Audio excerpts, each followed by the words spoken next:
बिस्मिल्लाहिर्रहमानिर्रहीम। English learning course की पहली वीडियो में हम सीखेंगे इंग्लिश को बिल्कुल बेसिक से। ये कोर्स उन लोगों के लिए है जिनका ख्वाब है कि वो खुद से इंग्लिश को लिखें भी और बोलें भी। तो आइए स्टार्ट कर लेते हैं। 4 स्टेप्स टू लर्न इंग्लिश। यहाँ पे एक चीज़ याद रखिएगा कि किसी भी लैंग्वेज को सीखने के लिए उसकी बुनियादी चीज़ों के बारे में इल्म होना बहुत ही ज़्यादा ज़रूरी होता है।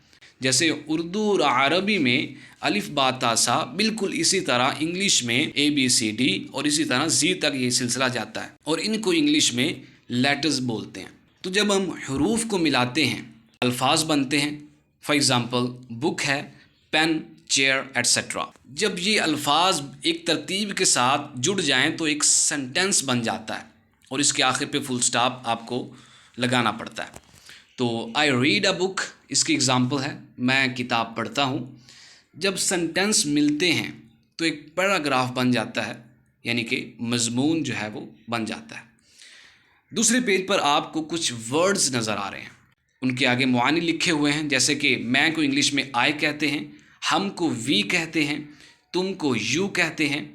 वो अगर लड़के के लिए इस्तेमाल हो तो उसको ही कहते हैं, वो अगर लड़की के लिए आ जाए तो शी बोलते हैं। ये अगर किसी भी बेजान चीज़ के लिए हो तो उसको इट कहते हैं। वो अगर 2 या 2 से ज़्यादा मर्दो जन के लिए इस्तेमाल हो तो उसको दे कहते हैं। मुझे को मी कहते हैं, हमें को अस कहते हैं। उसका अगर लड़के के लिए ये एक पोजेसिव हालत है, यानी कि मलकियती हालत है, तो हिज कहते हैं, देर बोलते हैं, उन्हें देम बोलते हैं। इसी तरह कुछ और अल्फाज हैं।